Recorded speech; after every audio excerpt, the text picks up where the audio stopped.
Subscribe our YouTube channel now and don't forget to press the bell icon for latest updates. Pakistan और दुनिया भर में देखने और सुनने वालों को अरशद शरीफ का सलाम। नाज़रीन, जुमे के दिन हुकूमती हल्के, हुकूमत का स्ट्रेटेजिक मीडिया सेल, हुकूमत की जो कम्युनिकेशन टीम है, ज़राए अबलाग की टीम है, डबल काम करती रही। आज 2 ऑडियोज़ उन्होंने रिलीज़ की इमरान खान के हवाले से। एक जिसमें कि मुबैना तौर पे कहा जा रहा है कि उन्होंने कुछ पार्लियामेंटेरियंस अपने तोड़ने की कोशिश की, और इस ऑडियो का जितना भी एनालिसिस सामने आया उससे अंदाज़ा यही लगाया जा सकता है कि इसमें मुख्तलिफ हिस्से जोड़ के एक ऑडियो बनाई गई। और इसकी इमरान खान ने मियाँ वाली जलसे में मिसाल भी दी। नवाज़ शरीफ की एक ऑडियो के डिफरेंट हिस्से जोड़ के जब बनाया गया तो उससे बड़ा वाज़ेह हो गया लोगों को कि जनाब ये तो काम किया जा सकता है, और उस ऑडियो में ये वाला काम बज़ाहिर नज़र आता है। दूसरी एक और ऑडियो फिर शाम को रिलीज़ की गई और व्हाट्सएप ग्रुप्स में बाकायदा तौर पे भेजी गई सहाफ़ियों को, फिर कुछ ने वो ट्वीट भी की। और उस ऑडियो में ये पता लग रहा है कि साबिक़ वज़ीर आज़म इमरान खान, डॉक्टर शीरीन मज़ारी और असद उमर बातचीत कर रहे हैं कि किस तरह से जब ये वोट ऑफ नो कॉन्फिडेंस आएगा तो साइफ़र में जो चीज़ें आई थी उस हवाले से किस तरह से ब्रांडिंग करनी है, कौन सा बयानिया बनाना है, और हर सियासतदान अपनी स्ट्रैटेजी बनाता है कि किस तरह से उसको आगे लेके चलना है। अब यहाँ पे काम क्या हो रहा है, इस सारे का मकसद क्या है इन ऑडियोज़ को रिलीज़ करने का? इन सारी ऑडियोज़ को रिलीज़ करने का मकसद ये है कि इमरान खान को किसी ना किसी तरह आवाम की नज़रों में जितनी पब्लिक सपोर्ट आवाम ने दी है, जिस तरह से आवाम इमरान खान के साथ खड़ी हुई है, आप लोग इमरान खान के साथ खड़े हुए हैं, उस सपोर्ट को किसी ना किसी तरह कम किया जाए, ताकि जो NRO 2 दिया गया है और जो साथ रिजीम चेंज की बात आई, बाकायदा तौर पे एक साइफ़र में वो लिखी गई। और इस साइफ़र को 2 नेशनल सिक्योरिटी की कमेटी, जिसको 2 वज़राए आज़म ने चेयर किया, उन्होंने दोनों ने कहा कि पाकिस्तान के अंदरूनी मामलात में ये मुदाखलत है। और सुप्रीम कोर्ट ऑफ पाकिस्तान में भी यही पेश हुआ और वहाँ पे सुप्रीम कोर्ट के फैसले में भी यही लिखा हुआ है कि पाकिस्तान के अंदरूनी मामलात में मुदाखलत है। अब सारा मसला ये है कि इस बयानिए को ख़त्म कैसे करें जो इमरान खान ने बनाया, जो स्ट्रैटेजी बनाई,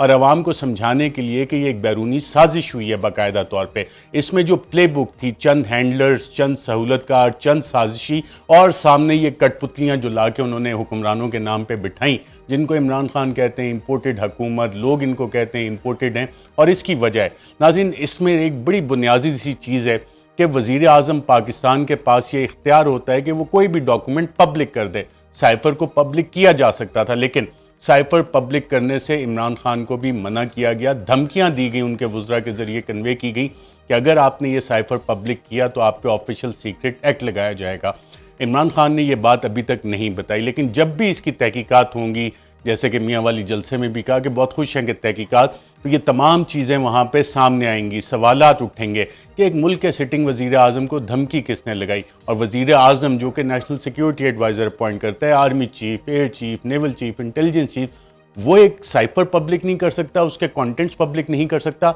ये आपके ताल्लुकात की नौयत है, इख्तियारात की नौयत है वज़ीर आज़म की। जब हकीकी आज़ादी की इमरान खान कहते हैं कि मैं जंग लड़ रहा हूँ, तो ये वो इख्तियारात हैं कि जो आईन पाकिस्तान कहता है कि पाकिस्तान में अवामी नुमाइंदों के ज़रिए से हुकूमत होगी, ना कि बंद कमरे में बैठे हुए चंद लोग फ़ैसला करेंगे। और पाकिस्तान में कठपुतलियों की तरह फ़ैसला करने की एक रवायत है, इस पर मैं सेपरेटली आपको फर्दर भी बताऊँगा कि कठपुतलियाँ किस तरह से रक्स हैं। वो अगले व्लॉग में आपको बताएंगे कि कौन पेंटागन की कठपुतली और कौन वाइट हाउस की कठपुतली है, कौन किस तरह से वाशिंगटन की कठपुतली है, कौन 10 डाउनिंग स्ट्रीट की कठपुतली है। ये सब कठपुतलियाँ हैं, और कुछ ऐसी कठपुतलियाँ हैं जिनके करप्शन केसेस हैं और उनकी करप्शन केसेस की वजह से वो कठपुतलियाँ बनी हुई हैं। एक बुनियादी सवाल नाज़रीन, इसको कवर अप करने की कोशिश इसलिए हो रही है कि शहबाज शरीफ जो उस दिन वज़ीर आज़म बने, जिस दिन उन पर फ़र्द जुर्माए होनी थी मनी लॉन्ड्रिंग की,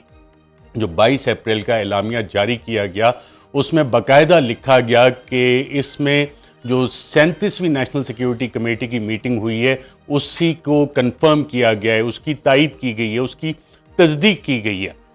और जो 37वीं NSC मीटिंग थी उसमें क्या कहा गया था? उसमें यह कहा गया था कि बिल्कुल पाकिस्तान में अंदरूनी मुदाखलत हुई है, और इस हवाले से जो काबीना के फैसले हैं, जो 30 मार्च के फैसले हैं, उसकी तौसीक की जाती है, उन्हें सही करार दिया जाता है। और 30 मार्च को क्या हुआ था? 30 मार्च को national security adviser doctor Moeed Yusuf ने पहली दफ़ा ये लफ्ज़ इस्तेमाल किया था, ये रिजीम चेंज है। अब डॉक्टर मोईद यूसुफ पढ़े लिखे आदमी, अमेरिका में भी रहे, उन्हें यकीनन ये अंदाज़ा था कि जब इस तरह के अल्फाज आते हैं तो इसका मतलब रिजीम चेंज होता है, और उन्होंने वो लफ्ज़ इस्तेमाल किए। आज तक ये साइफर क्यों नहीं पब्लिक हुआ, काबीना के मिनट्स क्यों नहीं पब्लिक हुए, एनएससी के मंदरजात जो हैं क्यों नहीं पब्लिक हुए, 37वीं और 38 के, ये तमाम चीज़ें रिकॉर्ड पे तो आनी चाहिए, लेकिन रिकॉर्ड पे नहीं आ रही, क्योंकि इससे वो एक्सपोज होंगे जो चंद साजिशी हैं, चंद सहूलतकार हैं, चंद हैंडलर्स हैं, जो कि ये ऑडियोज़ भी बाकायदा तौर पे इन कठपुतलियों के ज़रिए से रिलीज़ करवा रहे हैं। इस नाज़रीन सिर्फ मैं आपको ये चीज़ बताता चलूँ कि जब हम इन दस्तावेज़ात को देखते हैं कि ये प्ले बुक कौन सी है, ये प्ले बुक नाज़रीन वही है, एग्जैक्टली वही प्ले बुक है जो कि ईरान में 1950s के शुरू में, 1950 की दहाई के शुरू में ईरानी वज़ीर आज़म मुसद्दक़ को हटाने के लिए इस्तेमाल हुई थी। जब हम पहली ऑडियो नाज़रीन देखते हैं तो मैं आपके सामने सिर्फ चंद दस्तावेज़ात रखता हूँ और आपको बताते हैं कि किस तरह से ये मामला बिल्कुल उसके साथ जाके लिंक होता है। जब हम नाज़रीन इन दस्तावेज़ात को देखते हैं और ये डीक्लासिफाइड डॉक्यूमेंट हुए हैं, बाकायदा तौर पे अवेलेबल हैं, और इसमें जब हम देखते हैं चीज़ ये बताई जाती है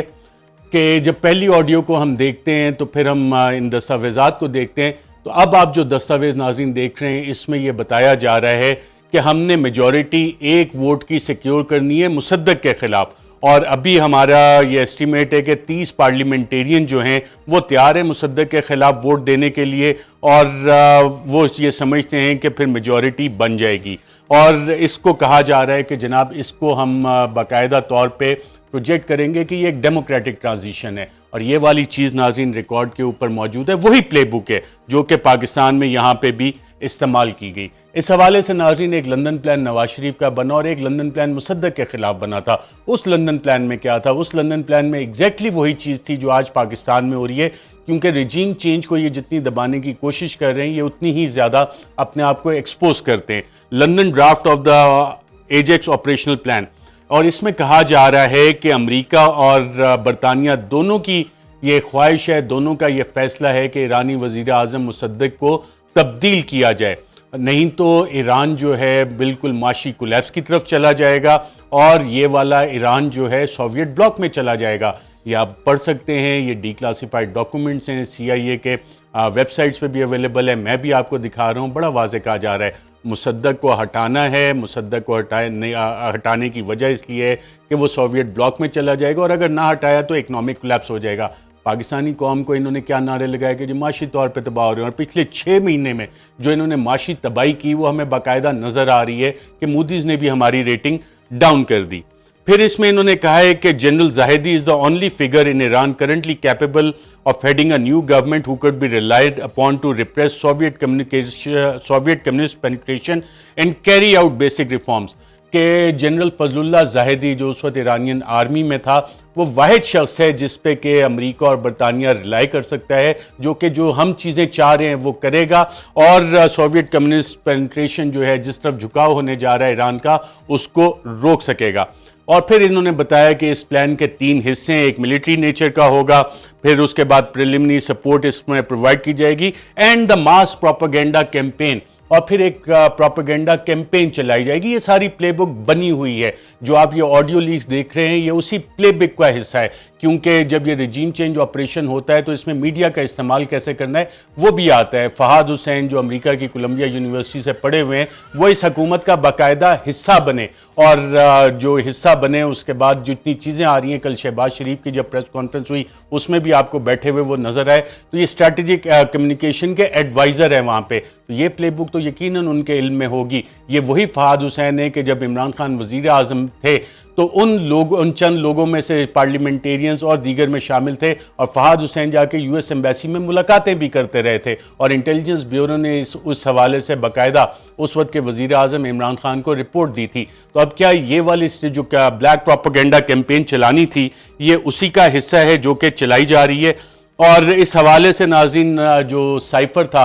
उसमें बड़ा वाज़ेह कहा गया, जो इमरान खान कहते रहे, दीगर लोग कहते रहे, जो कि डॉक्यूमेंटेड है, कैबिनेट के मिनट्स में 2 NSC की मीटिंग में डॉक्यूमेंटेड है कि इमरान खान को जाना होगा। अगर इमरान खान नहीं गया तो पाकिस्तान के लिए मसाइल होंगे, पाकिस्तान के लिए आगे जाके अमेरिका और यूरोप के लिए इमरान खान काबिल कबूल नहीं होगा। तो नाज़रीन जो कठपुतलियाँ थीं, कठपुतलियों ने फैसला किया ओहो अमेरिका बहादुर का हुक्म आ गया है तो अब हमें ये काम करना, और एक असिस्टेंट सेक्रेटरी यूएस का उसने बैठ के ये हुक्म दिया जो कि कन्वे हुआ। इस हवाले से नाज़रीन बहुत सारे सवाल जो FIA तहकीकात में होने चाहिए वो मैं ऑलरेडी आपके लिए उठा चुका हूँ पिछले व्लॉग में। लेकिन अगर दोबारा नाज़रीन इस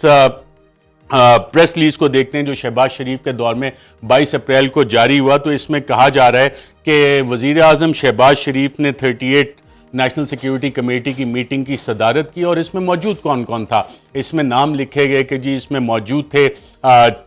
वफाकी वज़रा Khwaja Asif, Rana Sanaullah, Maryam Aurangzeb, Ehsan Iqbal, Hina Rabbani Khar, chairman joint chief of staff general Nadeem Raza, chief of army staff general Qamar Javed Bajwa, chief of naval staff admiral Mohammad Amjad Khan Niazi, chief of air staff air chief marshal Zaheer Ahmad Babar, former ambassador to US Asad Majeed and senior civil and military officers और intelligence chiefs भी यहाँ पे मौजूद थे। अब सवाल ये बनता है कि क्या ये तमाम लोग अहम गवाह बन चुके हैं उस साइफर के, और जब भी इसकी तहकीकात होगी तो इन सब से ये सवाल यकीनन पूछा जाएगा जिस भी फोरम पे है कि आपने वो साइफर पढ़ा, उस साइफर में क्या लिखा हुआ था, क्या उस साइफर में ये खुली धमकी दी गई थी, नहीं दी गई थी कि इमरान खान काबिल कबूल नहीं है। और नाज़रीन जो 31 मार्च को नेशनल सिक्योरिटी कमेटी की मीटिंग हुई उसमें chairman joint chief of staff जो सीनियर मोस्ट ऑफिशियल होते हैं तीनों मुसल्लह अफवाज के, उन्होंने क्या कहा था, उन्होंने क्या कहा था कि हमें हकायक को और एजम्पशंस को अलग करना चाहिए, और हकीकत क्या है और एजम्पशंस क्या है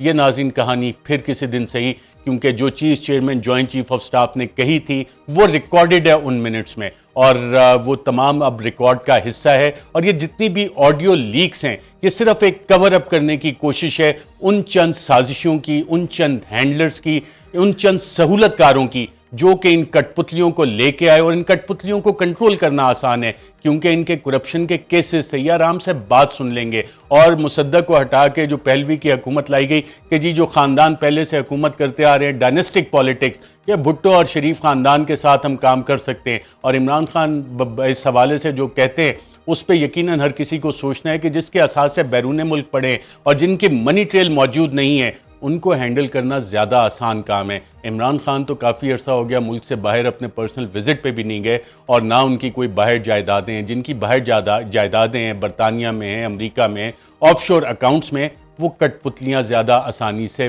बन सकती हैं। और जो फैसले होते हैं बंद कमरों में, मियाँ वाली जलसे में भी इमरान खान ने बताया कि जिस तरह से 9/11 के बाद फैसला हुआ, आज 80,000 पाकिस्तानी शहीद हुए, ये कीमत है जो हम अदा कर रहे हैं। आज भी हमारे पाकिस्तानी फ़ौज के अफसरान, लॉ इन्फोर्समेंट के एजेंसीज के अफसरान शहीद हो रहे हैं क्योंकि बंद कमरों में फैसला किया गया, एक फ़ोन कॉल की धमकी पे फैसला किया गया। और इस हवाले से जो रिजीम चेंज हुआ इमरान खान की हुकूमत, वो भी एक धमकी के नतीजे में की गई जो कि बाकायदा तौर पे डॉक्यूमेंटेड है। इसका डॉक्यूमेंटेड ऑफिशियल सरकारी ट्रेल मौजूद है। और आज की ऑडियो लीक नाज़रीन उसी डॉक्यूमेंट्री ट्रेल को कवर करने के लिए कि पाकिस्तानी बाशऊर कौम को ये पता लग चुका है कि इमरान खान जो बात कह रहा है वो सही है, इसीलिए साइफर पब्लिक नहीं करने दिया गया उस वजीर आजम को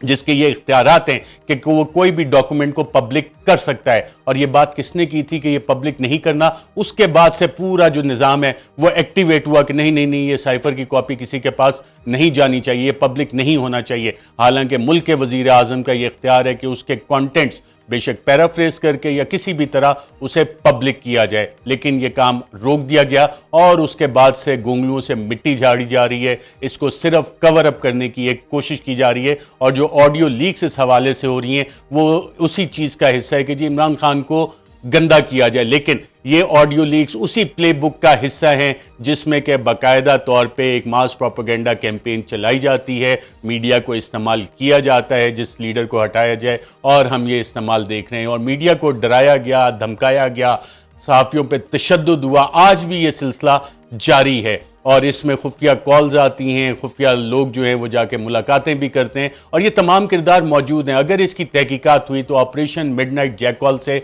ज़्यादा बड़े किरदार आपके सामने आएंगे, क्योंकि ऑपरेशन मिडनाइट जैकॉल तो कत्ल हो गया था, फेल हो गया था। मसूद शरीफ खटक जो कि डायरेक्टर जनरल इंटेलिजेंस ब्यूरो थे, उन्होंने इसकी तहकीकात की और लोग पकड़ लिए थे और वो सक्सेसफुल नहीं हुआ बेनज़ीर भुट्टो की हुकूमत में उनके खिलाफ। लेकिन अब जो है मिडनाइट जैकॉल पार्ट 2 है और इसके किरदार भी बेनकाब होंगे। आज के लिए नाज़रीन इतना ही। अपना बहुत बहुत ख्याल रखिएगा, इजाज़त दीजिए, अल्लाह हाफ़िज़। Subscribe our YouTube channel now and don't forget to press the bell icon for latest updates.